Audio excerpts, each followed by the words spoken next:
Right now, what is the issue about the submission? Look, this assignment's been long due, and it's utterly unreasonable now to ask for. We still can't submit. What is this? What are you going to do in next 2 days, which you have not been able to do in last 2 months? I see no logic. Who has not yet completed?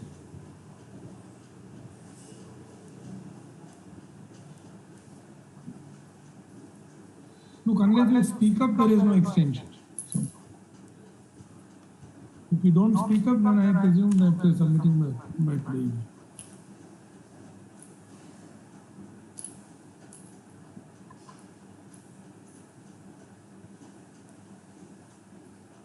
So everybody is submitting materials. If people can't speak up, Hello. no. Hello. हाँ sir good evening, good morning.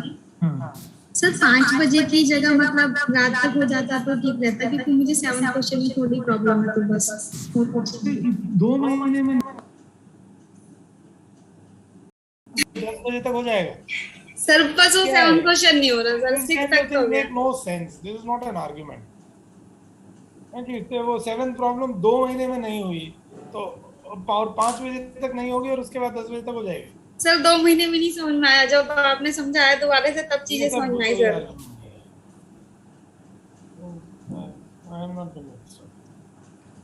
5 बजे तक नहीं होगा, 10 बजे तक हो जाएगा। ठीक है सर, थोड़ा टाइम मिल जाएगा ना, बस कुछ नहीं। But there has been enough time. Time is not a... नहीं सर, कोशिश तो 5 बजे तक रहेगी, बट सर डेडलाइन है तो इसलिए। Anybody else has a problem? Sir वही लास्ट क्वेश्चन में। Good morning sir. No but भाई अभी तक अगर नहीं कर पाए हो तो नहीं कर पाए हो ना। वो तो कोई नहीं सर, एग्जाम होगा तो उसमें एक डेडलाइन होती है ना, उसमें करना पड़ता है सर। वो तो एक्सटेंशन देने की कोई लिमिट होती है पहले सर वो अब थोड़ी समझ में आ रही है। अरे तो सब कुछ करा करके अभी कोई आज ही थोड़ी समझ में आने लगी है। ऐसा क्या हुआ है पिछले 3 दिन में नहीं समझ में आया था, पिछले 3 दिन में नहीं हो सकता था। मतलब कि ये क्या आर्गुमेंट है? ये थोड़ी है कि कल रात को मेरे मेल मैसेज करने के बाद में समझ में आ गया, उसके पहले नहीं आया था। इज देयर एनी रीजन कि पिछले 3 दिन में नहीं किया है? जितना एक्सटेंशन देते जाओगे तुमको लगता है कि अभी क्या कर, अभी तो और 2 दिन है, 2 दिन बाद करूंगा। There is no other reason. कल मैंने मैसेज किया तो उसके बाद में काम करना शुरू किया। नहीं सर, 3 दिन से उसी क्वेश्चन को कर। ऐसा थोड़ी है कि 3 दिन से होने वाला हो रहा था और वो आज नहीं सर, अभी भी नहीं हो रहा। आज रात को 10 बजे तक हो जाने सर, मुझे वो क्वेश्चन मैंने 5 बजे का डेडलाइन दे दिया। नहीं सर, मुझे क्वेश्चन वो अभी भी समझ में नहीं आया। नहीं आया ना, तो अब नहीं आया तो नहीं आया भाई। At some stage you have to say okay, अब इतना हो सकता है, इससे ज्यादा नहीं हो सकता। ये थोड़ी अभी भी अगर नहीं आया तो रात के 10 बजे तक कैसे आ जाएगा? सर दिमाग मारती रहोगे। वो तो पिछले 2 महीने से कर रही हो ना। सर तब नहीं आ रहा था ना। There has to be some end to this. Okay sir, endless process. ये थोड़ी होता है। सर फिर 6 तक सबमिट करना पड़ेगा मुझे। ठीक है, कोई बात नहीं, क्वेश्चन के बिना सबमिट करो। There's no end to this otherwise.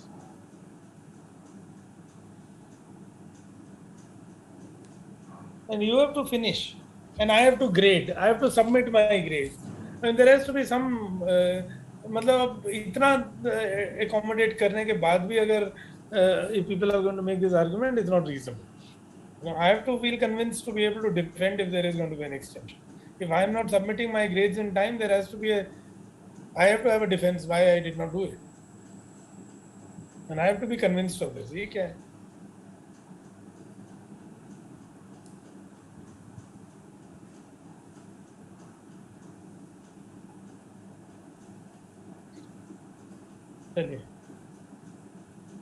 So that's it. Okay. Now, okay. Now I'm going to start org mode. Yesterday, I had a chat with Umesh, and Umesh suggested that I should start from scratch again. Okay, now what we had discussed holds. That is, this entire part on org mode is optional. So those of you who are feeling stretched already don't have to do it. It's not going to be credited, etc. So don't worry. You don't. I mean, feel free to drop out of this class or subsequent classes on org mode. That's fine. So as far as formal requirements of the course are concerned, that's over. Okay, that's over with your submission of assignment this evening, and your formal requirement to go through all this is over. Now this part which goes on through until the end of this month will be about org mode, and it's basically for people who are interested in this. Okay, now there, just before other people, a lot of people joined, Atul was talking about installation of all of this on your systems. Okay, now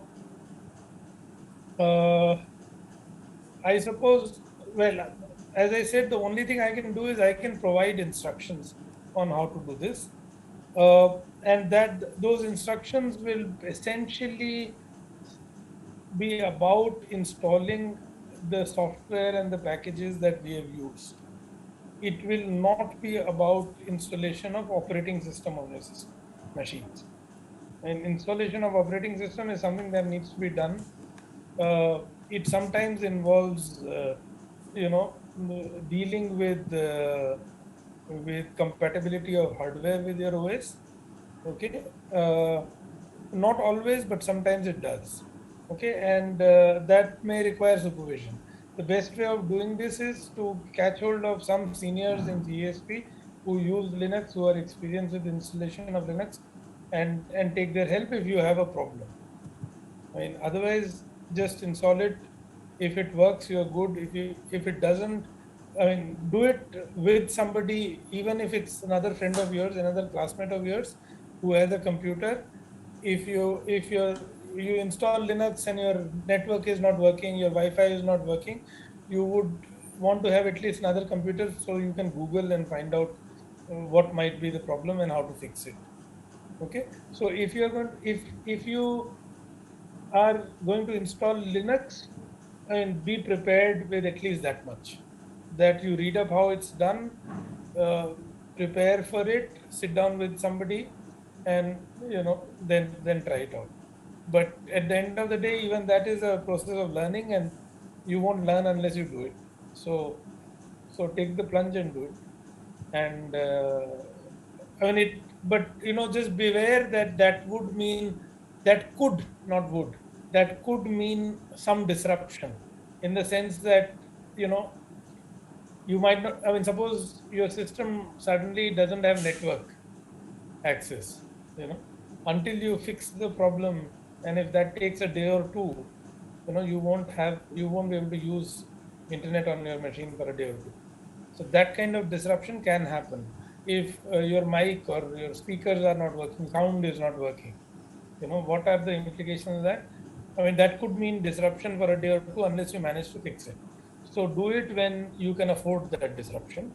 Do it when you have means to seek help if you need. Is that okay?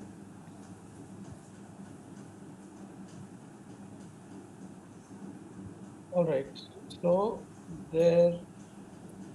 that's about the introduction. Is there any other issue to be discussed before I start talking about org mode?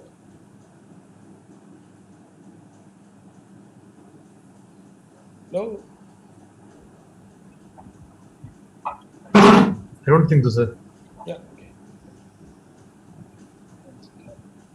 Is my screen visible?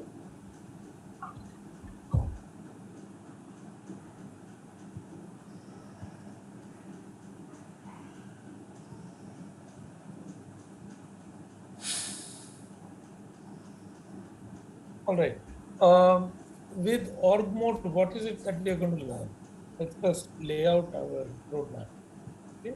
First is basic syntax and structure. Okay. Then I want you to be able to embed code blocks.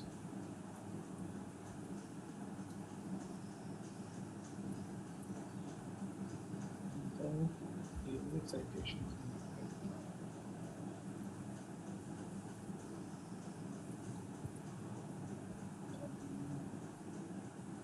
What is the tables? Okay. Okay, that's essentially what we need to cover. Okay. Now let's start with basic structure. Or any org mode document will have now first is org mode can be used for many things. Okay, writing your research and papers is just one of them. Okay, it is a it is a feature that has been introduced over last about 10 years into org mode, but it has become very prominent, and it's become a major sort of aspect of org mode for which org mode is used. Okay, and it's sort of increasingly becoming very popular. Some of these features, but this also means that some features are, I mean, features are added all the time. There are changes in the org mode syntax all the time, so you have to keep up. You have to keep following what's happening, be able to use new developments, but and also take care of compatibilities with the work that you've already done. And if there are some changes in syntax and you upgrade your org mode, you have to make sure that things that you've already done are usable still. Okay, the entire thing is just plain text. So I mean, everything is readable, everything is usable, and so on. So nothing is lost. It's not like the format becomes unreadable. It's just plain text. Even if you don't have org mode tomorrow, you can open it in whatever. You can open it in even in Notepad for all that matter. Okay. Now, org mode document very broadly would have two parts. Okay, there is what might be called the header. Header is the top of your org mode file, which basically sets up the environment for the entire document. Okay, what is in the header will set up the environment for the whole document. This would essentially specify various aspects of this document, various features of this document, metadata about this document, and everything that's part of the main header applies to the entire document. Okay. Now this could include things like specifying the title of your document, defining who's the author, defining the date on which this is published, defining where it is published, and even, for example, the styles that you're going to use. That when you export it to LaTeX, the heading styles, what should they be like? The table styling, what should it be like? Figure styling, what should it be like? Bibliography, how should it be styled? So all of those things related to entire document, everything that's related to this document is specified as part of the header. There would be some things that would be relevant to some parts of the documents, a particular section, a particular table, a particular figure.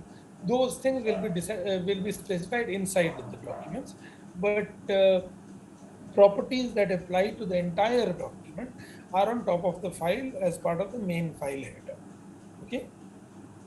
So there is the main file header, and then there are the contents of the file.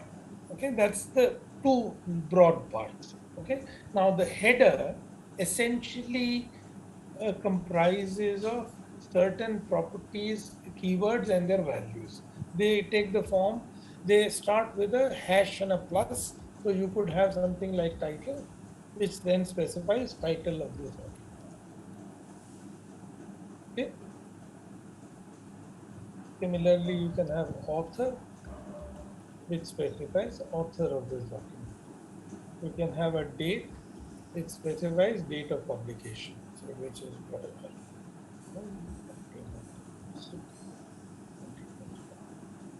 Okay.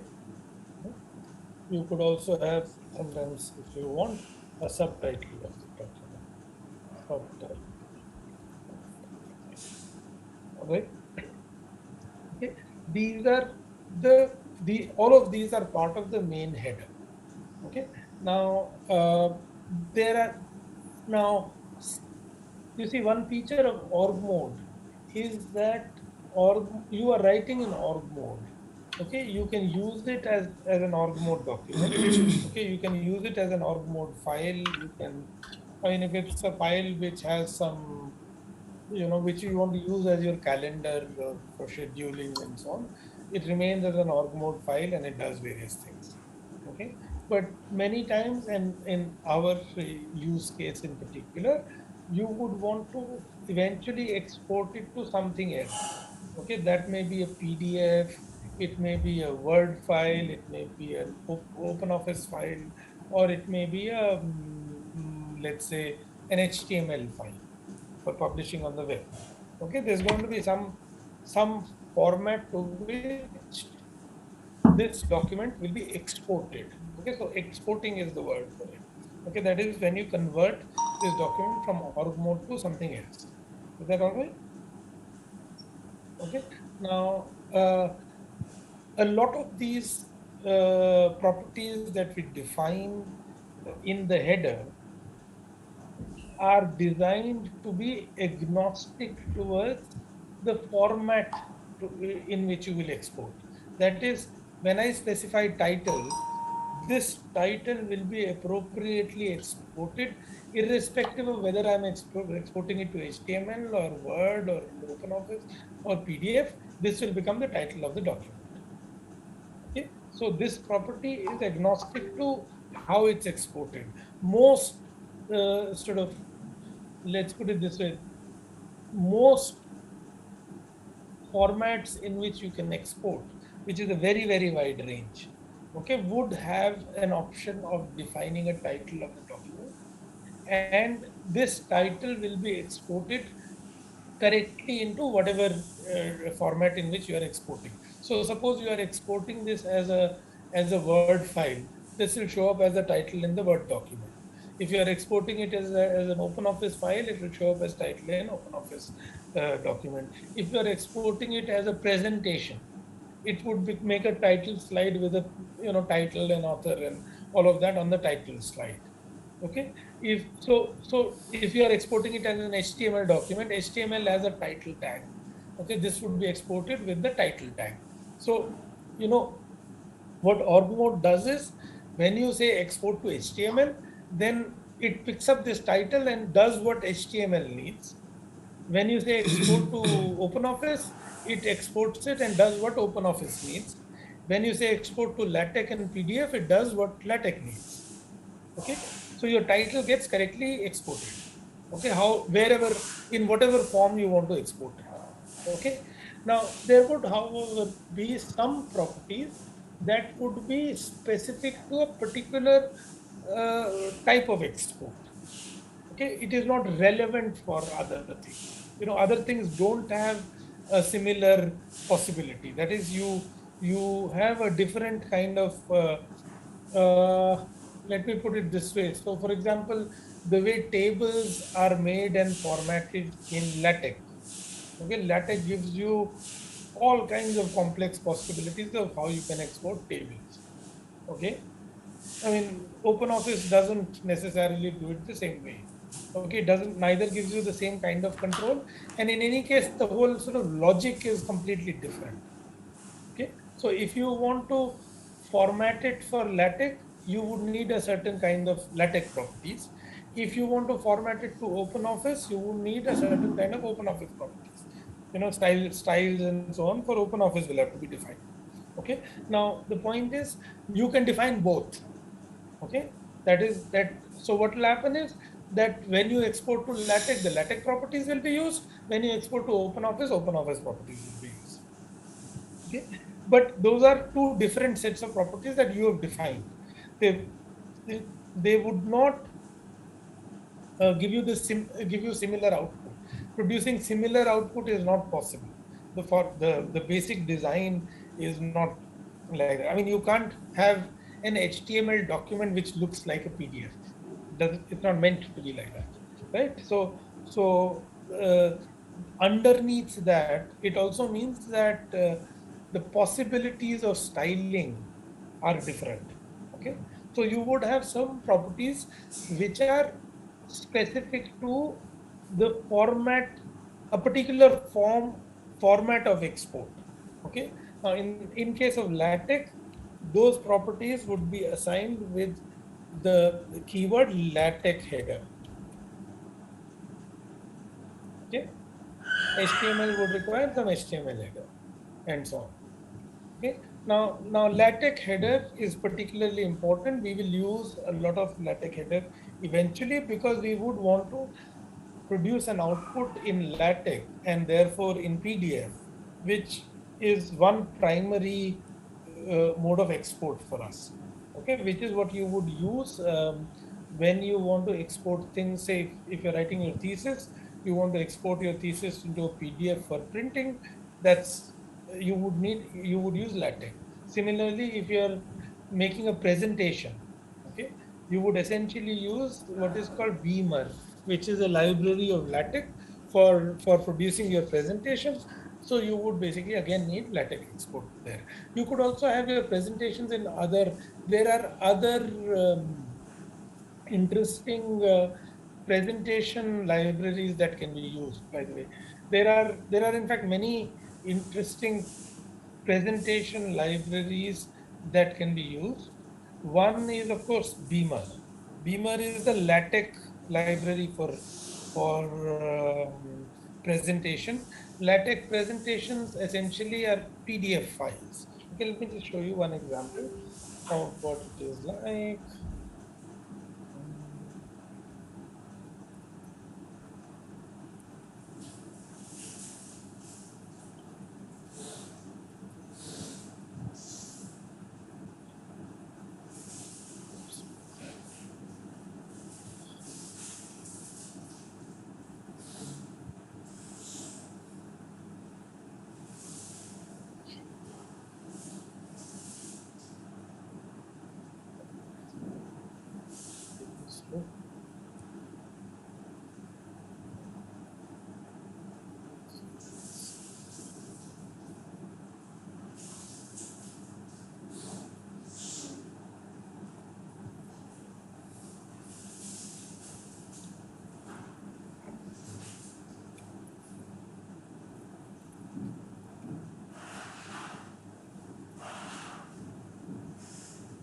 Okay, now this is a presentation.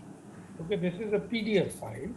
It's been turned into a presentation, and you can basically run it like this as a presentation. Okay.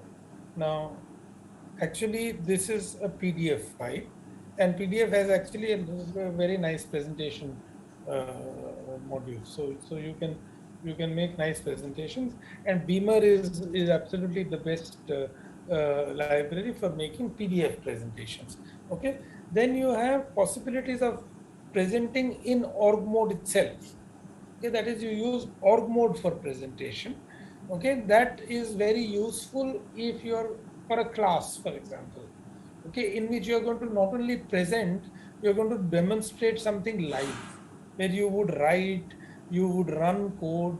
Okay, so you can essentially, in a class like this one, I could actually use an org mode presentation in which I would have some code written, which I would modify, change, add, or write new code and demonstrate how it works. So it's like a live whiteboard on which you're writing, presenting, and I mean, so it sort of combines the fact that you have some written presentation already, and you're also interacting with it. You're adding, modifying content.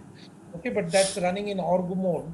I mean, it's not really, you know, designed to be as graphically savvy as an HTML or a PDF or a PowerPoint thing. You know, it doesn't have the same kind of graphic capability, but you can have images and so on. But you know, the design is done differently. Okay, then you have a whole new class of HTML based presentation libraries. Okay, things like what is it called? In fact, it started with what is that web-based presentation thing? Prezi or something like that. Prezi?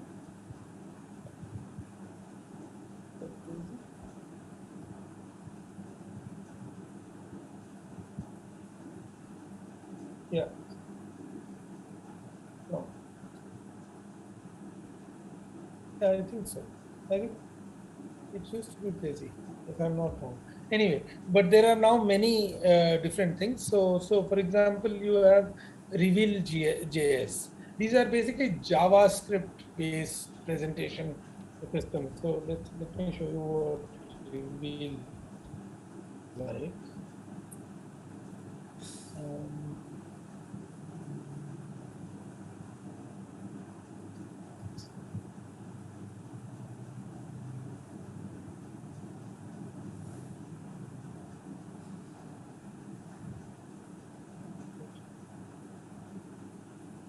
Yeah, you basically have presentations in a browser like this, and this. Come on.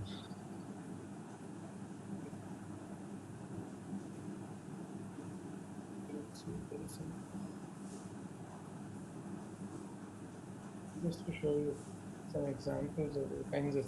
So this would be a presentation. Now this is running straight in your browser. Okay. Now what you can do is you can make these kinds of presentations, which are HTML presentations in org mode. So org mode will produce a Reveal.js document, which would run in your browser as a presentation. That's quite useful, particularly if you are going to have online presentations, because then the presentation is running in the browser and other people can open it and see it on a browser. Okay. So that's so there are different ways in which presentations can be made in org mode. But as I was saying, so the header would specify properties that are general properties, as well as properties that, yes, somebody has. So what's the library for HTML presentation that you just Well, talked about? reveal is one. Org reveal is one. There's also something called S5. S5. Wait, what is this? There's something called S5 is another one. There are several. There are several the JavaScript frameworks which allow you to make web-based presentations, and org mode plays very well with them. So you can very nicely create Reveal or S5 or there are also others. Impress presentations, and then there's something called JMpress. No, not this. Not LibreOffice Impress.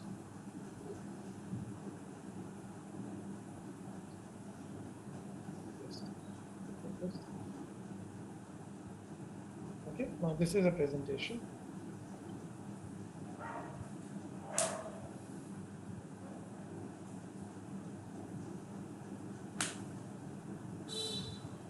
Okay, now what you can basically produce, look at this. You know, all kinds of interesting things happen with. So you can have actually very fancy animated presentations created by org mode and presented on a browser.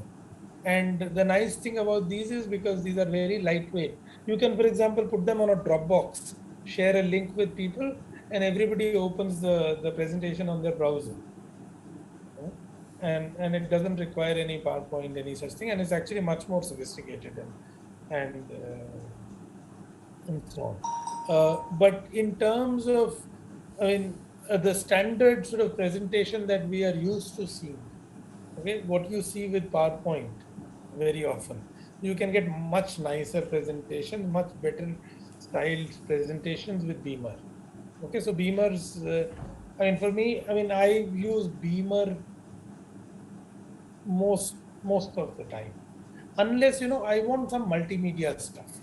If I want multimedia, that is, I want to play a video in between, or I want to have some music, or I want to have something like that, a multimedia heavy thing, then I would use one of those HTML frameworks. Okay, because then I can embed videos and stuff. Otherwise, Beamer is what I use mostly. Sometimes for my classes, I use OrgShow, which is the org framework, org mode framework for presentations. Okay. Anyway, so that's so there is the you understand the purpose that's served by the header part. The header part is for specifying general properties for the entire document. Okay, you have options, very important, which would be things like table of contents is nil, heading levels are 2, whether I want this subscripts or not. Okay, things of that kind. These are again properties, as I said, that will apply to the entire document. Okay, so that's your header. Then you come to the main syntax, main body of your document. Okay, now this is where the real magic happens. Okay, now why do we use org mode? What are the advantages that one gets to have with org mode? There are 2 or 3 things that stand out the most. The first and most important is that org mode allows you to structure the document in a manner in which you just focus on writing your content.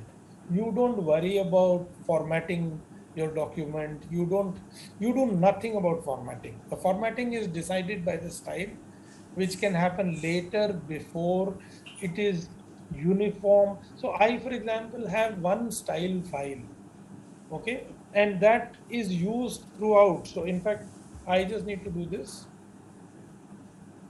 and the entire everything I need for my styling the document is here.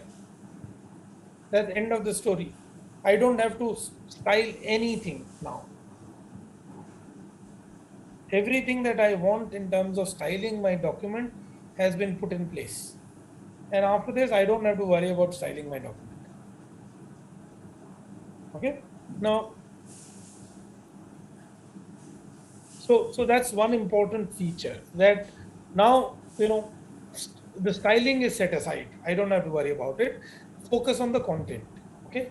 The second thing is that the way the content is structured, it's particularly suitable for the kind of structured writing that goes into academic work. Okay, when you're writing a paper, the paper has to have a structure. Okay, it has sections, subsections. It is making an argument. That argument is divided into paragraphs, into items of a list, and there is a whole structure in which you make that argument. That structure is crucial. I mean, the entire that's how academic papers have to be written. Okay, that entire logic of your paper has to be presented in a structured manner. Okay, now the nice thing about org mode is that it's actually designed to be like that. Okay, so it really facilitates your writing. You can very easily work on the structure of your argument.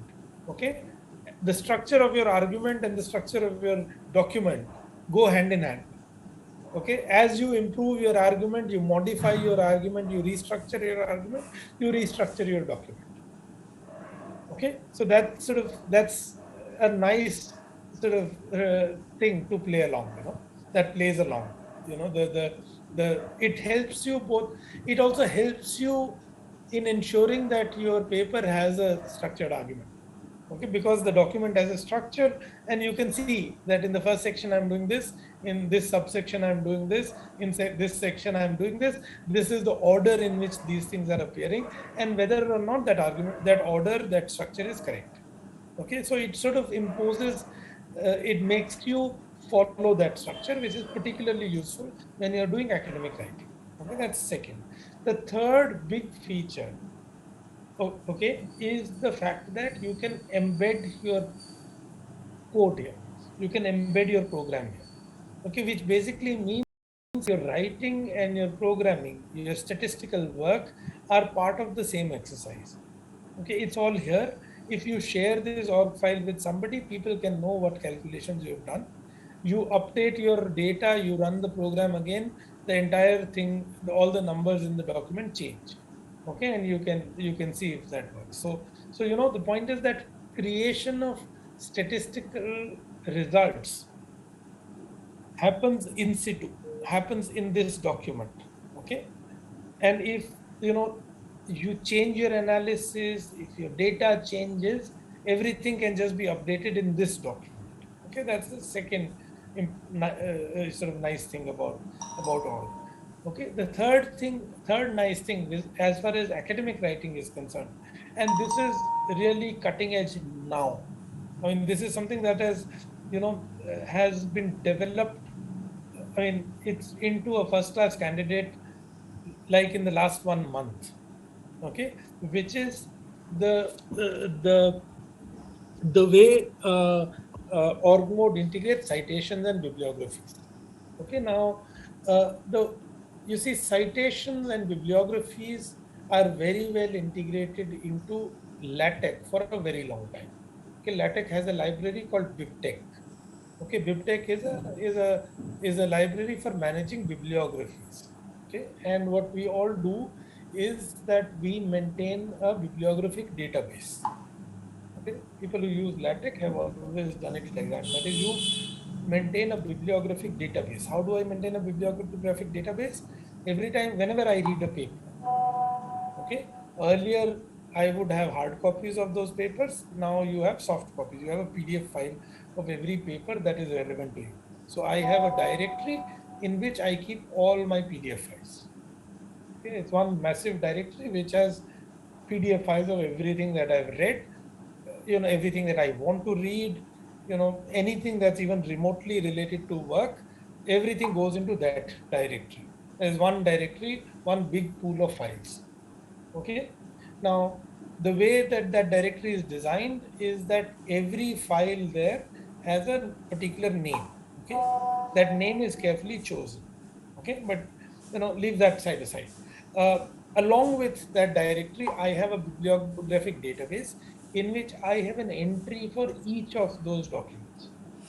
Every paper that I've read, everything that I've done, there is one record, okay, which specifies who's the author of that paper, what is the title of that paper, in which journal has it been published, what is the volume number, issue number.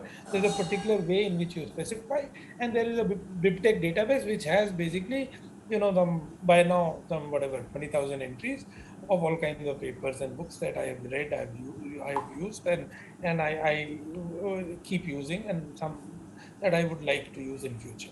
Okay, so there is a bibliographic database.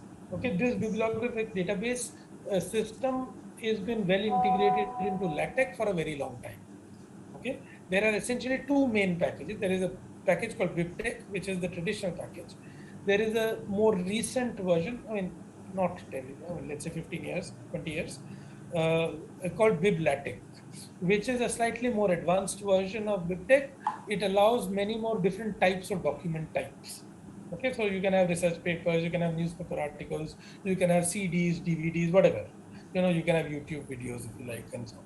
So, whatever kinds of reference material that you use, it allows you much more sort of diversity in the types of reference material that you can record in the database. Okay, but both are essentially similar and more or less compatible with each other. Okay, now more recently, this was picked up by other documentation systems. Okay, the very widely used bibliographic manager these days is this thing called Zotero. Zotero started as an add-on, I think, for Firefox, but then became an independent application, and so on. A lot of people use Zotero for very similar purpose. That is, you maintain your bibliography in Zotero, and Zotero can export its database into BibTeX. So the two can play along. It can import from BibTeX, it can export to BibTeX. So you can maintain your bibliographic database in Zotero and export it to BibTeX and use it with LaTeX, or the other way around. Okay. Similarly, there are other applications now. Mendeley is one. Then you also have now Markdown has come up with a JSON-based bibliographic database system with a library called SiteProc. Okay, now this is used by the markdown sort of universe. Pandoc and your R Markdown and all of that will have compatibility using CSL. Is the library Siteproc CSL kind of thing. But essentially, it is picking up what was started by BibTeX and BibTeX. Okay, that is, you have a citation, a bibliographic database, which is a database of all your resource material, all your reference material, and that is used. Now, the various kinds of things can be done. This bibliographic database is tied to, in my case, for example, to this directory which has the PDF. Okay, so what I can essentially do is I can click on that bibliographic database and it opens the PDF. When I'm citing something and I want to look at the document, I just have to click on my citation and it opens that PDF.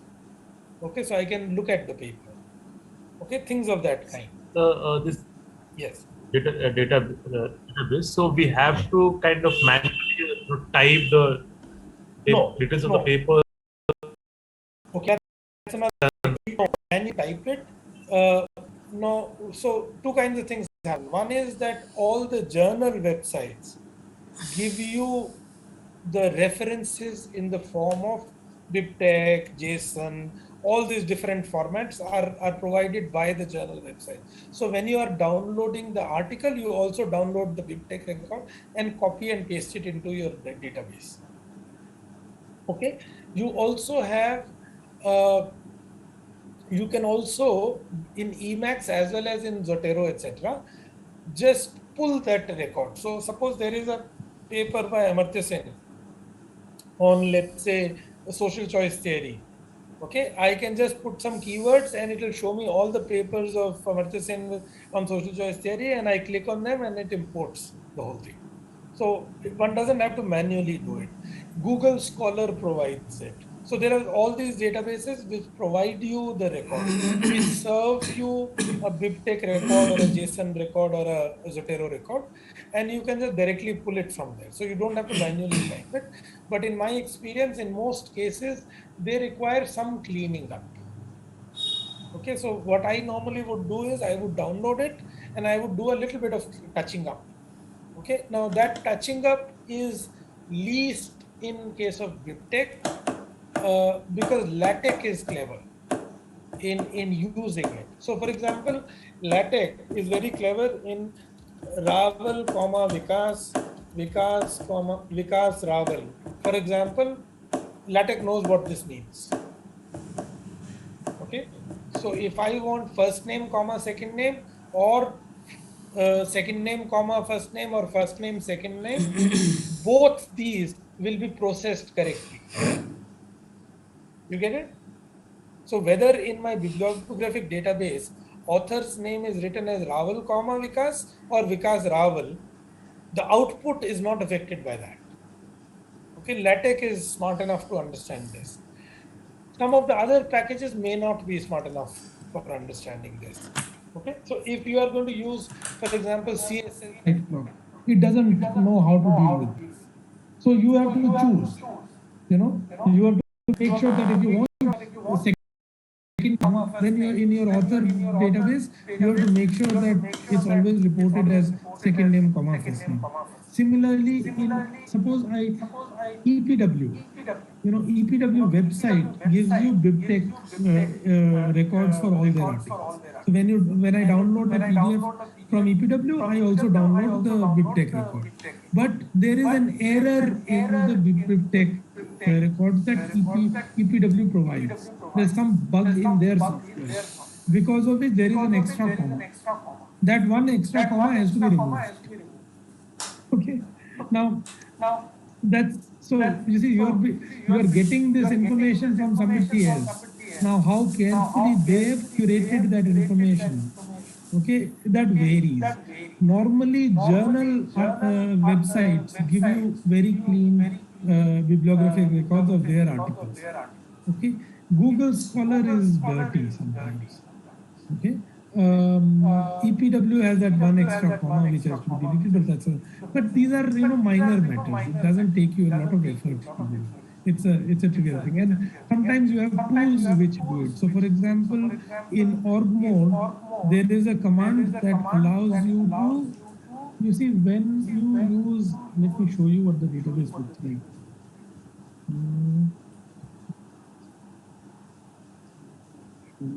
Database looks like.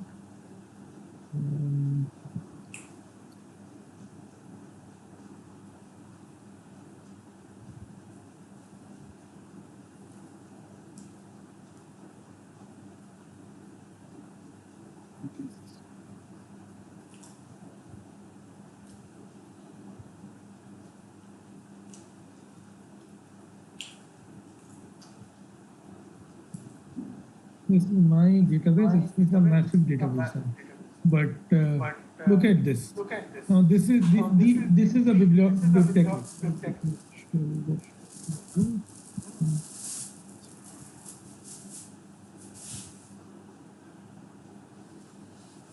Okay. Now is this visible? So this is one record. This is another record. This is yet another record, and so on and so forth. Okay, now in this, look at this. The authors are specified like this. Doesn't matter.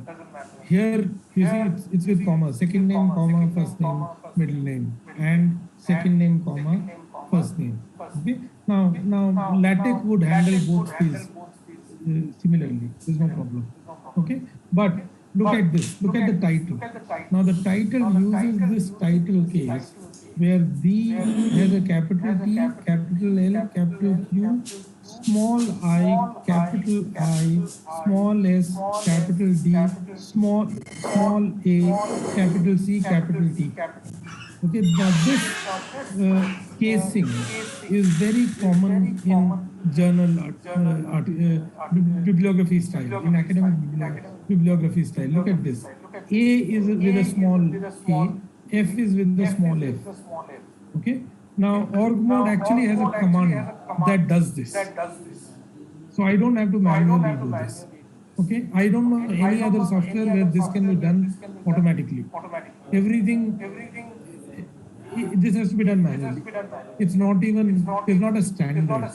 And even LaTeX does not handle this. LaTeX will simply reproduce what you have here. So if your journal requires everything except the first letter to be small case, then LaTeX would want you to do it here. Now org mode has a function that would convert, which would convert it to whatever kind of case you are looking for. Okay, so there are things of that kind. Okay, now the nice thing here is that you ultimately, eventually, if you have a document, let me show you a document that I was recently working on.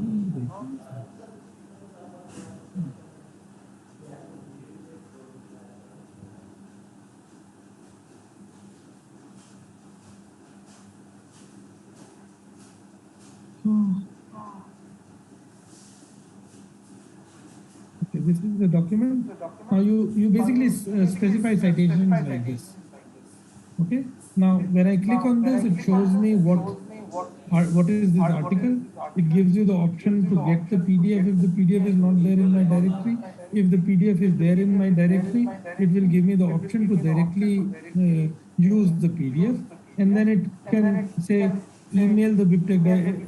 If your email is set up in Emacs, you can email the PDF and the BibTeX to a collaborator you are working with, and so on and so forth. There are all kinds of interesting options that are available here when you're dealing with citations. Now this would mean, one, that you have one central database of everything that you read, everything that you use. Okay, and you build it over the years. Okay. The second thing is that this gives you a system where you can just put a citation, and once the citation is put, it shows up in your bibliography at the end. Okay, and then so there is no, you will never have the problem that a particular some reading has been cited, but it is not included in the bibliography because you forgot to include it. Okay, because it automatically shows up. Okay? So there are those kinds of things. So that's the third big advantage for using something like Ormond for writing your dissertation and paper, because this entire system of citations and bibliographies is very nicely integrated.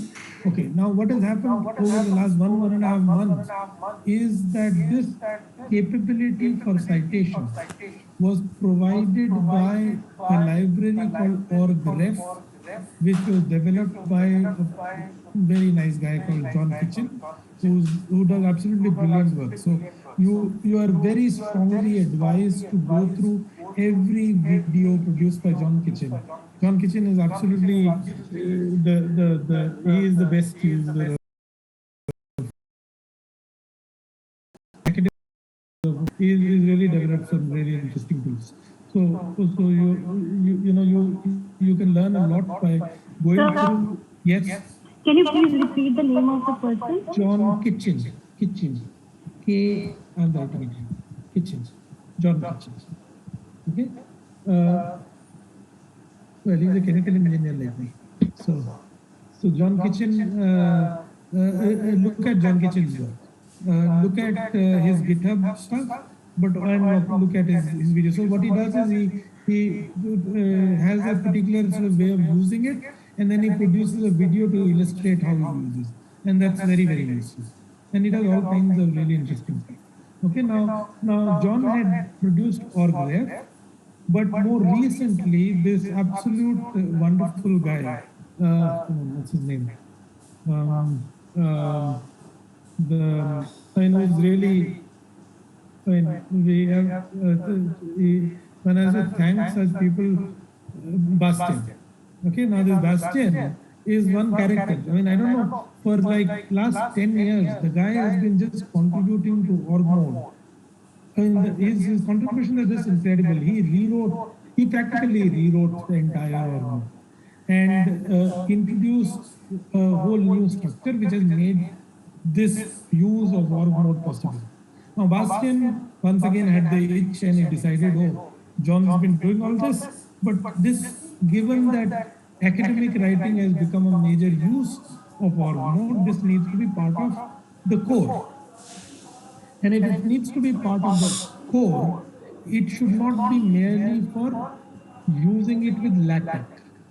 So he creates an engine for citations which can be used now with any output. So you can practically have a Word output. You can have an OpenOffice output. You can have an HTML output in which citations are integrated. So your bibliography is produced nicely formatted, okay, irrespective of the output that you have. So you can produce a LaTeX output, you can produce an HTML output, you can produce an OpenOffice output, whatever output, okay, or in fact literally whatever output, okay, because you can also have citations exported in the Org-Mode as Org-Mode document, okay, which then means you can do whatever formatting you want. Okay, so you now have a whole new citation engine which allows you to put citations in your Org-Mode document which are agnostic to the export, how you want to export it. Okay, so you know that's really fantastic. Now this is something that's developing, and I think Org-Mode 9.5 was released last week, and that's when it's been actually made part of the main release of Org-Mode. But this also means that that you know people are still playing with it. People like John are still in the process of developing additional tools to make the experience even better. So you know, while we learn the functionality, you need to be prepared that in the next 6 months or so, you will have many more interesting tools that will be developed around this new functionality. Okay, which will make the task even better in ICPUs. Okay, but that's the kind of experience one has with Org-Mode. While at one level, it makes writing and the work very easy, it also challenges you because, I mean, there are new things being developed all the time and you don't want to be missing out on them. Okay. Anyway, so these are the kinds of things that you would do. Now, coming back to the basic syntax, as I've explained before, let me just sort of quickly refresh. What time is it? Yeah. The headlines start with a star. Okay, the star essentially marks a headline, or in other words,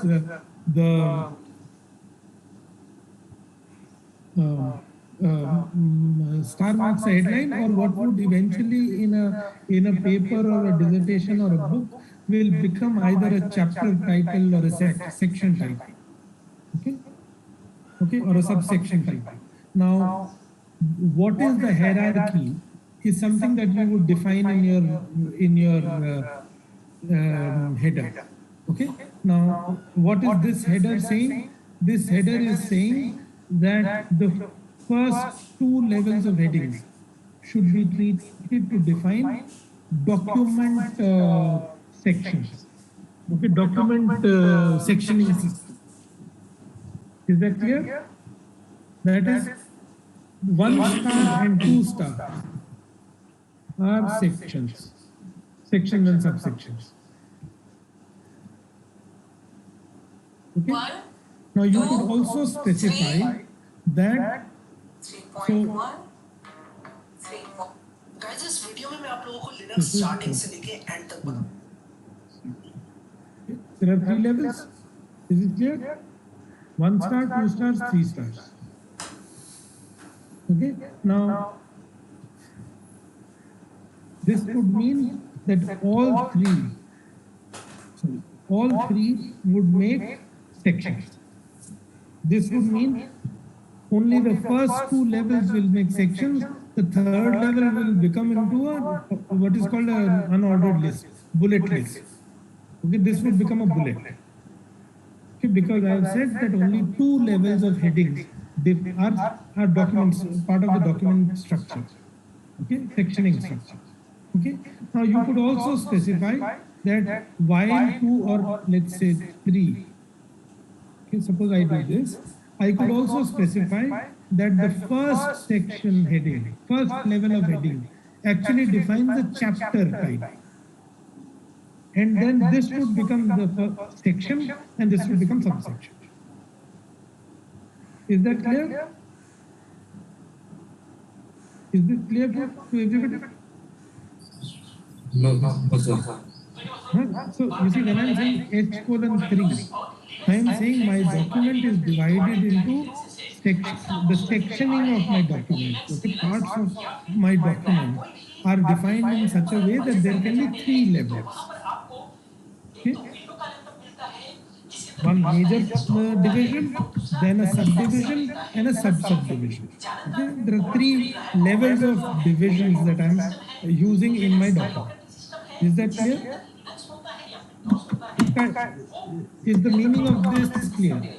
This says that my document is divided into parts and there are 3 layers to it. Okay, first division, then there can be subdivision, there can be sub-subdivision. In some division, there may not be a second part and a third part, or there may be only 2 parts, but at most 3 levels of divisions are allowed in the document. Is that clear? Have you understood this? Yes. Rest will become bullet points, right? Yes, rest will become bullet point. Okay. Now, this H division. column. What does the other part imply? You know, in the Other part? yes, sir. This power column bracket. What are these options? What are Yes, these yes, options? Okay, this is saying no table of contents. I don't want a table of contents. Okay, if I remove this, there would be a table of contents at the document. Okay, if I say TOC1, this would mean use only first level of divisioning, first sectioning in the table of contents. This would mean make a table of content and use 2 levels. So I have section, subsection, sub-subsection, but in the table of content only section and subsection are shown. The third one is not shown. Okay, this is basically telling you how the table of content will be made. Okay, now you would want to have a table of content in a book in a report, in your thesis, but you don't want a table of content in a paper. If it's a journal article, it doesn't have a table of content. Okay? If you want to turn it off, you would say nil. Is that clear? Yes. Okay. Now, Sir, I was asking about the other part. this one. H column 3 के बाद वाला. ये वाला ना, this hat. Yes, sir. Okay, I'm coming to that. Yes, yes.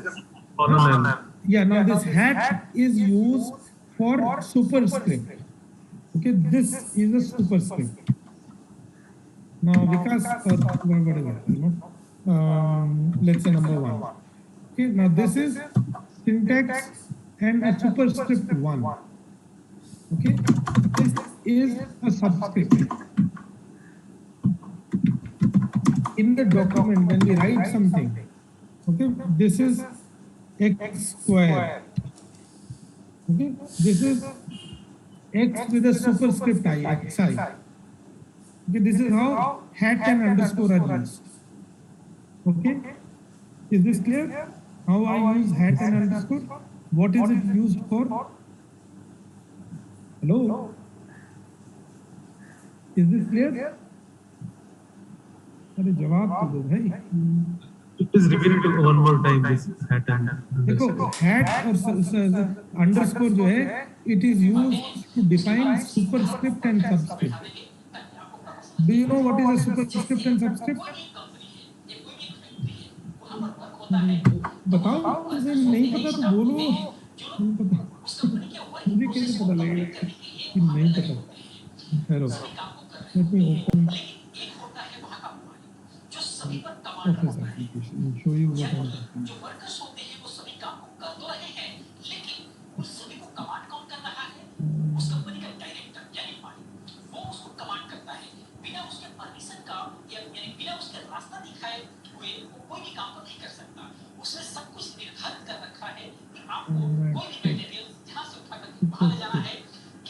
This is a superscript. This is a superscript. Okay?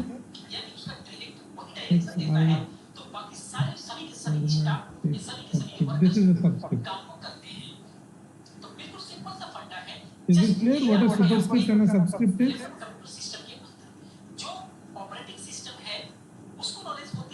Yes, sir. Okay, now come back here. Now the same thing is done here using this. Hat 2 will make 2 a superscript, super. X के ऊपर जाएगा, like an x square. Okay, and x underscore I would make I as a subscript of x. Okay, is this clear? Yes, sir. Just explain, sir, as part again. हाँ, मैं बताऊँ, एक minute. अब now suppose I don't want it like this. मुझे वो hat करके चाहिए. I don't want a superscript. I want hat to be used as hat. I don't want hat to be used as a command for a superscript. I want underscore as underscore. I don't want underscore as a command to make a subscript. In which case I would do this. I would say nil. Don't use hat and underscore. This command works for both. Don't use hat and underscore as indicators of subscript and superscript. Use hat and underscore as hat and underscore. इसको अब मैं export जब करूंगा तो ये hat will go as hat, underscore will go as underscore, and there will be no subscript and superscript. Is that clear? Hat colon will take care of subscripts as well. Hat colon. No, have you understood what? Firstly, does everybody know what is a subscript and a superscript? Do you know what is a subscript and a superscript? Is this understood?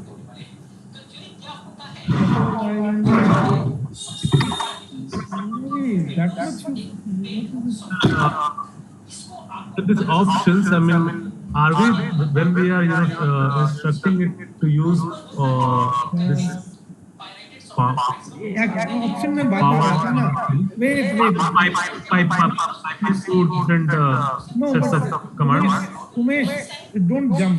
Let's not think of options right now. Let us first understand what is happening, and then I'll explain what options are being. Okay. My first question is, does everybody know what is this? Superscript and subscript क्या होता है वो सबको पता है कि नहीं पता? जो भी आप सॉफ्टवेयर डाउनलोड करते हैं तो सारे जैसे ऑफिस ये ऑफिस कहाँ वगैरह पर हो गया या फिर जो भी सॉफ्टवेयर है लिनक्स के लिए सारे सॉफ्टवेयर बिल्कुल अलग होते हैं। जैसे एंड्रॉइड भी आपको बिल्कुल एक ऑपरेटिंग सिस्टम है जो मोबाइल के लिए काम करता है, तो एंड्रॉइड के लिए भी सारे सॉफ्टवेयर बिल्कुल अलग काम करते हैं। Is this clear? What is this? Android के लिए आप कोई भी एप्लीकेशन आपको चलाना है तो आप उसका प्ले स्टोर पे जाते हैं। इसी प्रकार जो है लिनक्स के साथ भी होता है, इसका भी एक प्ले स्टोर की तरह ही होता है। वहां से आप Very कोई भी painful. Oh God, come on. How painful are these things to write in? Like if I was writing in Oxford, I would have just done a bloody hat and a underscore यार, इसमें तो जान निकल जाती है mouse से click करके। Okay, ये क्या है लिखने का तरीका क्लियर है ना सबको? This is a x square where 2 is a superscript, ऊपर is raised, and here I is a subscript, it is pushed down. Is this clear? The output that we want. ये समझ में आया कि नहीं समझ में आया? Yes, sir. सबको कोई बचा है जिसको ये समझ में नहीं आया? There's no shame in saying yes. फिर मुझे 1 महीने के बाद नहीं बोलना कि मुझे नहीं समझ में आया था। मुझे नहीं आया। हाँ बोलो नहीं आया तो बोलो ना, नहीं आया तो बोलो। अगर बोलोगे नहीं तो फिर 1 महीने के बाद बोलोगे। ओके, एक्स स्क्वायर ऐसे लिखते हैं, ये तो पता है ना एक्स स्क्वायर कैसे लिखते हैं? दो को थोड़ा ऊपर करके लिखते हैं, ठीक है ना? ये जो ऊपर करके लिखना होता है इसको कंप्यूटर्स की भाषा में सुपरस्क्रिप्ट कहते हैं, समथिंग दैट इज रेज्ड, ठीक है? ये वर्ड में भी सुपरस्क्रिप्ट कहते हैं, ओपन ऑफिस में भी सुपरस्क्रिप्ट कहते हैं, लैटेक्स में भी इसको सुपरस्क्रिप्ट कहते हैं, हर जगह इसको सुपरस्क्रिप्ट कहते हैं। ये जो दो है ना जो थोड़ा ऊपर उठा हुआ है इसको हम सुपरस्क्रिप्ट कहते हैं। इसी तरह से ये जो आई है एक्स आई वाई आई जब हम बोलते हैं तो हम वो आई थोड़ा नीचे करके लिखते हैं। ये जो नीचे करके लिखने का तरीका है, स्टाइल है, इसको सबस्क्रिप्ट कहते हैं, ठीक है?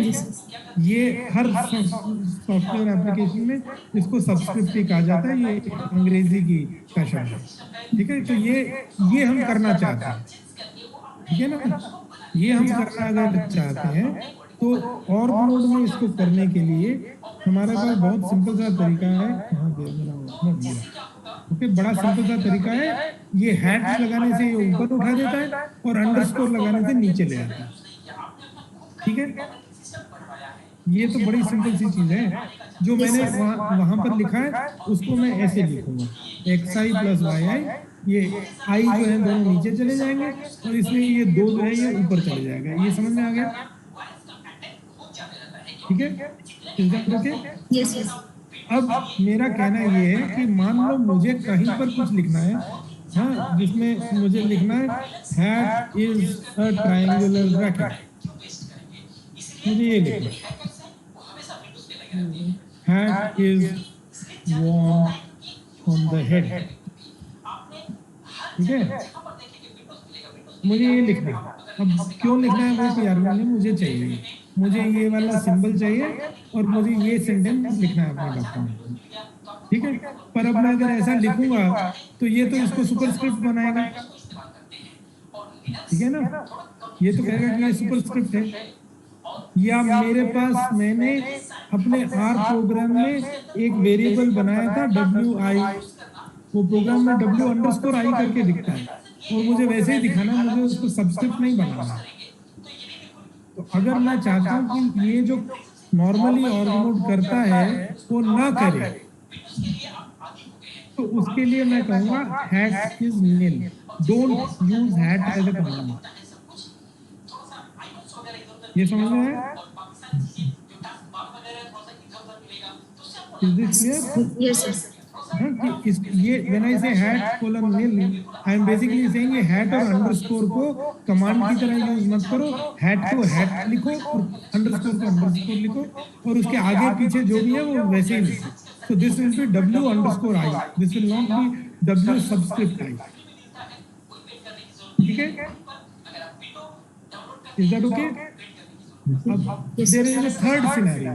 The third scenario is कि मुझे दोनों चाहिए, कि यहाँ पर तो सुपरस्क्रिप्ट और सब्सक्रिप्ट चाहिए और यहाँ पर ऐसे चाहिए, तब क्या करूँगा?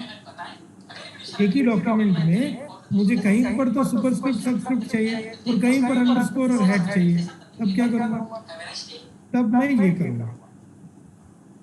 उसको करने का तरीका है ये।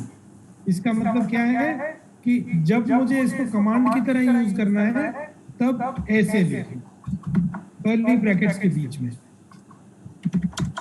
जब कर्ली ब्रैकेट्स होंगी तो वो उसको कमांड की तरह यूज करेगा, जब कर्ली ब्रैकेट्स नहीं होंगी तो ऐसे लिखेगा। तो ये WI जो है इसको सब्सक्रिप्ट नहीं बनाएगा पर XI को सब्सक्रिप्ट बनाएगा।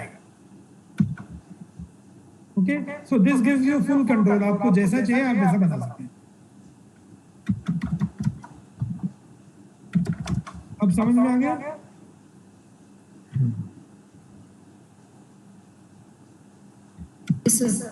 Okay, now you see, when I was saying initially that org mode allows you to focus on writing without having to worry about formatting, you know, this is what I meant. देखो, it is just so much simpler to write this with curly bracket and without curly bracket than to do this. ये करने के लिए मुझे इतने पापड़ बेलने पड़े, ऊपर जाओ, फॉर्मेट में जाओ, ये क्लिक करो, फिर उसके बाद वाले को अनक्लिक करो, फिर से दोबारा क्लिक करो, अनक्लिक करो, वो सब करने के बजाय I just focus and I just right here. एक अंडरस्कोर लिख दो, बाकी उसको ऊपर करना नीचे करना वो अपने आप ऑर्गनोड और लैटेक्स कर लेंगे। I don't have to worry. Is that clear? Okay, this is what I mean when I say that you focus on your writing and you don't worry about formatting. The formatting markup is very simple. It doesn't distract you. एक hash लगा दो, उसके बाद उसको bold करना है, उसको font को 14 पॉइंट करना है या sans serif फॉन्ट करना है, ये सब तुम्हें सोचने का जरूरत नहीं है, बस स्टार लगा दो और आगे बढ़ो। तो बाकी काम जो है और लैटेक्स अपने आप कर लेंगे। Okay, now so that is coming back to this. Now, is this, are all the three things clear? What these three things are doing? This is defining whether and how you want your table of contents to be. This is specifying how the divisioning of your partitioning, making parts of your document is going to be. And this is specifying कि आपको superscript और subscript चाहिए या नहीं चाहिए, और या दोनों ऑप्शन चाहिए। ठीक है? Is this clear? Yes, sir. Okay. Now, I was saying that there is going to be one important difference which is relevant for you, which is that when I am saying there will be 3 divisions, ये 3 divisions जो है, is it chapter, section, subsection, और section, subsection, subsection? Is that clear? तो वो भी चाहिए आपको. You need to know whether these 3 divisions that are allowed in these documents, वो document में फिर क्या बनेंगे? पहला डिवीजन चैप्टर बनेगा, दूसरा डिवीजन सेक्शन बनेगा, तीसरा डिवीजन सब सेक्शन बनेगा, या सेक्शन सबसेक्शन सब सबसेक्शन बनेंगे। समझ गए? Is the problem clear? Okay. Now this is something that will be handled differently for different types of experts. क्योंकि जो चैप्टर है, chapter title is a structured element in LaTeX. In Word, there is no structured element called chapter title. Chapter title नाम का कोई चीज होता नहीं है. Word वगैरह में ना वो उसके डिजाइन में ही वो कॉन्सेप्ट नहीं है. Let me show you. So you see, Word has these kinds of things. In a document, you have heading 1, heading 2, heading 3, heading 4. Okay, these are your section 1, section 2, section 3, section 4. You can style them differently. You can do the styling, but the entire document is divided into heading 1, heading 2, heading 3, heading 4. इसमें chapter title नाम का कोई चीज नहीं होता है. आप ये कह सकते हैं कि मेरा heading 1 is chapter title, heading 2 is heading 1. This is chapter title, this is section 1, this is subsection, this is subsection. ये कह सकते हो, but chapter title as a structured element is not defined in the design of Word, OpenOffice, etc. Okay, HTML also has a document title and then sections. It doesn't have a thing called a chapter title. Okay, but LaTeX does. So LaTeX can have a book title, your thesis dissertation title, and a chapter title, and then sections and subsections. Okay, different types of LaTeX documents can have different structure, and all of these things are possible. Okay, so these things will have to be handled depending on how you are exporting. Whether you are exporting to LaTeX or HTML or Word or OpenOffice, or whether you are exporting to, and in fact, even in LaTeX, whether you are exporting it as an article, as a book, as a dissertation, or as what. Okay, now document type would matter. Okay, now coming back. Okay, I'm just going to do one or two more things today, and then we'll pick up the rest later. Now, this is how sections are defined. You create new sections by pressing Alt Enter. Okay, when you press Alt Enter, the next section is created with the same level. You want to change the level, you use Tab. This is a cycle. Okay, when I'm inside the second heading, the cycle will be now 3, 1, 2, 3, 1, 2, 3, 1, 2, 3. Okay, that's how the cycle runs. Okay, with a tab. Is that clear? Is that clear? Hello? You to be in the same line. Louder, please. You are doing Alt Enter to be in the same line. I'm using Alt Enter to create a new heading. Okay, this heading is by default created at the same level where I press Alt Enter. So अब मैं यहाँ पर हूँ. This is at the second level. So when I press Alt Enter, another thing is created at the second level. I want to change its level, I press Tab. And Tab cycles. So suppose you see, now this works, you see. I was in section 1. Okay, subsection 1 likha. Subsection 1. I wrote something here, and then I pressed Alt Enter. I created subsection 2. Okay, I came here, and now I decide my section 1 is completed. 2 he section होना था, वो लिख दिया. तो बाहर चला गया. I wrote section 2. Main section 2 is created. Now I go. I want a subsection, not a section 3. So I do subsection 2.1. Subsection 2.2. I go and I want a subsection. So now this subsection 2.2.1. Another subsection 2.2.2. Now go. Section 2 is completed, go out. Section 3. Okay, so Meta with this Alt Enter and Tab is allowing you to move nicely, navigate this, and create this structure. Is it clear? Alt Enter and Tab. Sir, Yes. sir, when I press Alt Enter, it is not working. It's instead is making my windows smaller and bigger. I don't know what you are using. Are you in Sir, yes, sir. Yes, sir. I'm using it on Team Cloud File. Share karo screen.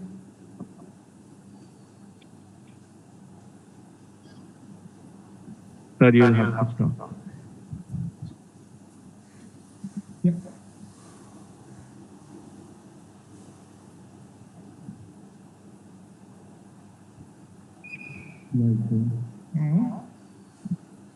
Alt Enter करो क्या होगा? ये क्या होगा? No idea. This is what? Windows? Yes, sir, Windows.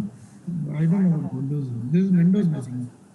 ये पर तुम server पर हो या Windows में Emacs पर? Server पर, sir.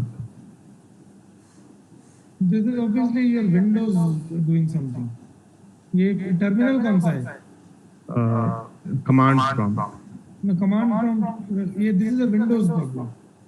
This is your Windows doing it. You see, if Windows has a defined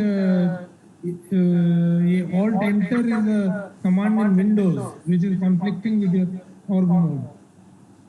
Okay. किसी भी विंडो में अगर Alt Enter डिफाइन करते हो, Enter प्रेस करते हो Windows में, Yes. then if it does this behavior, then it's obviously going to conflict with what your this thing is. Try something else. No, this terminal is useless. Use Alacrity. See if this happens in Alacrity also. This is a terminal problem, a Windows problem. It's either a terminal problem or a Windows problem. If it's a terminal problem, use Alacrity and that solves it. If it's a Windows problem, you'll have to basically fix your Windows configuration and say don't use Alt Enter for things like this. You have to disable your Windows key binding. See, Windows, Yes, sir.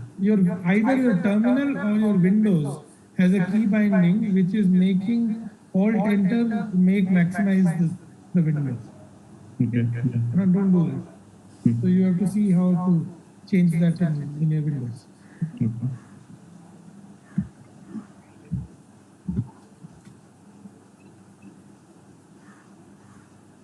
Now, by the way, these are the kinds of things where having Windows is a problem. And however much you keep getting into these kinds of things. So when you can, those of you who can and who want to use this should really switch out of Windows. It's just a mess. Okay, now the other nice thing it does is it allows you to fold this. Okay, these things are just folded. Okay, which basically gives me an overview of my entire document. I can unfold it with tabs. I open the folds with tab to see what is inside. Citation and bibliography, I open this and this shows them. Okay, I can fold in these headlines to just see the overall structure of my document. Okay, this is the overall structure of my document. It has 6 sections: basic syntax and structure, section 2, section 3, tables, embed code blocks, and others. Okay, now, yes? How do you fold them? Tab. Okay. Okay, tab folds and unfolds. It cycles the folding and unfolding. Okay, so it's very convenient. Okay, to be able to look at the overall structure, just navigate, go to the section that you're interested in and open it up. You can also specify an option called startup. You have a property called startup, which I think allows you to say hide all or show all, which would mean when you start the document, should everything be folded or should everything be opened up? You get it? So if I say show all, it will open everything out. If I say hide all, then when the document starts, it will start like this.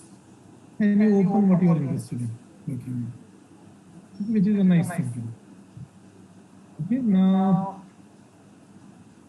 Okay, now inside this, just last thing for today, which is that the main text is written just with nothing, no other markup. This is right way para. This is right way para. Okay.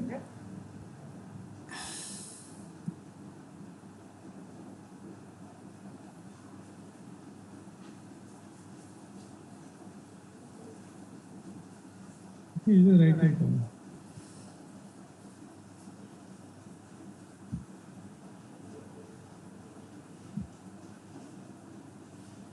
Alright. Now the thing to remember is the paragraphs are separated by a blank line. Is that clear? Paragraphs are separated by a blank line. Whatever is not separated by a blank line is a paragraph. This and this are the same thing. It makes no difference whether you do it like this, you do what is called unfill. Okay, you do it like this or like this. the same thing. It will export exactly as this in the same way. Okay, this makes a separate para. Now it's different. Then you have blank line in between. Now this and this are two different paras. This is same para. This is the same thing. It makes no difference. Okay? I can write this. I can put any number of press enter any number of times. It makes no difference to the final output. It's all the same. It's all the same. Unless I do, if I want a separate para, it has to be with at least one blank line in between. You can have multiple blank lines, but at least one blank line. That's what marks a separate para. Is that clear? Okay. Plus and minus start a bullet. These are bullets. Bullets can be indented, which would make indented bullets, what in Word, etc. are called outline bullets. So there are different levels of bullets. Similarly, 1 point something will show up as numbering. This will show up as numbering. This would be 1, 2, 3, not 1, 2, 4. This would, the numbers are exported properly. Doesn't matter, you can write 99 here. But this would still be 1, 2, 3, 4. Okay, this is numbering. And the document will be numbered properly. Okay. You can, if you do this, this would be 1, 1.1, 2, 3.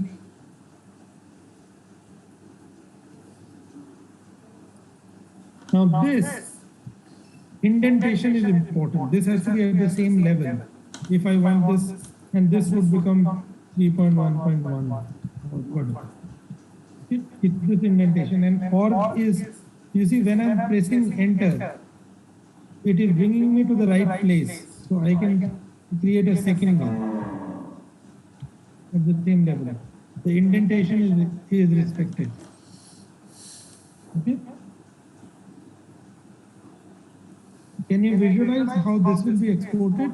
This will be 1. This will actually become 1.1.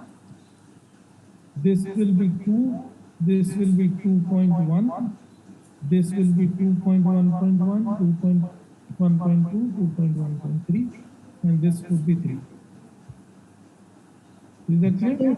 If there is a line space after 2.1.3, then the third bullet will be started as 1 bullet again. It will become 1. Okay. This will become 1. Well, it depends. Yeah, you have to see. I think there is a, yeah, it can restart the number. Sir, I have one question regarding header part. So we have options and we have 3 sets of commands there. Table of contents, H and power. Yeah. So I mean, can we use 3 different options commands and specify? You can, yes. So what you're doing is basically taking 3 commands together and putting them side by side. Yeah. So you can do it like this. Sure. You can do it. So these 3 are not related, right? I mean, No. Yeah, there's just 3 different things. Yeah, for sure. okay, sir. You can do it. Yeah. Okay. So one more thing, Yes. this title, author, and also these are not case sensitive, right? So we can use uppercase letters for title, author, and other. You can use uppercase, but increasingly, everybody recommends using lowercase. I used to use uppercase all the time, but it both work. But increasingly, the recommendation is to use lowercase for keywords, not uppercase. In fact, I think the convention they are moving to is that only the org mode manual, for some reason, will continue to use the capital uppercase, but this should be lowercase. My advice now would be to shift to lowercase, because as of now both are supported. But since the recommendation is to use lowercase, you don't want a situation where they start not supporting uppercase. So better to use lowercase for keywords. I didn't get it. Lowercase in what? This title, the system title, you see, as of now, you could also write TITLE in capital. It will work. Okay? There is no problem. But the recommendation, if you go through the mailing list, for example, is to switch to using lowercase for this. Okay? And I've been a user of uppercase. You know, I've now increasingly started using lowercase. Also, by the way, I don't really, you don't type these things yourself. You have JavaScript snippets to do it. So I do this. I don't actually type it. I do this. I do the date. Sorry, not this. I do the date. No, how do I do my date? Sorry. How do I do the date? Well, I also use header.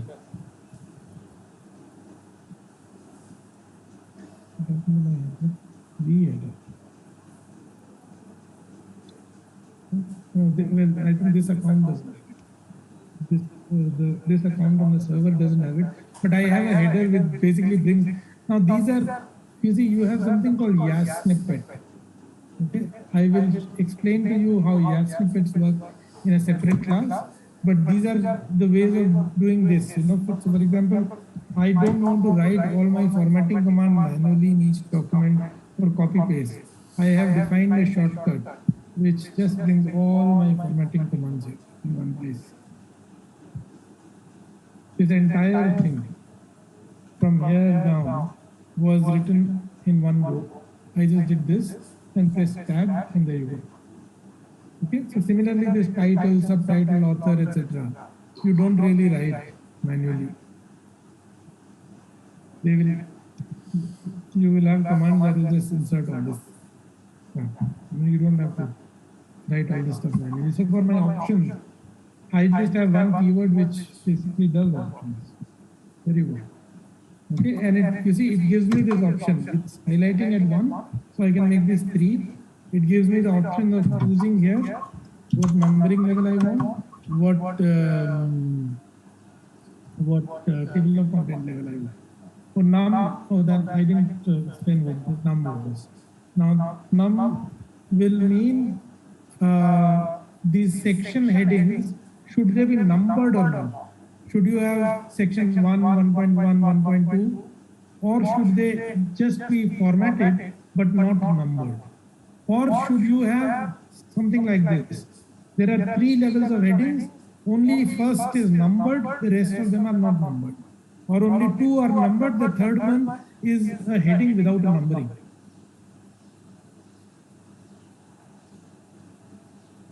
Yeah? But these, as I said, are things that just come like this. So you don't have to remember, you don't have to manually type them out. When I start a document, I just have one keyword which creates this entire environment. I don't have to manually do it. Okay, I'll show you how to do that later, but it's important to know what these keywords are, because you would change them every now and then. There will be one document where H is 3, there will be another document where H is 2, so you should know what they are doing. Yeah? Is this okay? Hello? Yes, sir. Chaliye, enough for today. Sorry, I have a student's Viva, so I didn't. Okay, bye everyone for now. So we meet on Saturday, right? Yes, yes. Okay. Sir, Yes. so can I speak to you over call? Well, today is a very bad day. Yeah, maybe today evening. I'm just going to a Viva right now, and then I have something else. I'm tied up all day. So call me in the evening, okay? Sir, at what time? 5, 6? Or I'll call you if I'm free. I have some time in between. Okay? She was regarding something assignment only actually. Yeah, I'll talk to you. Okay, sir.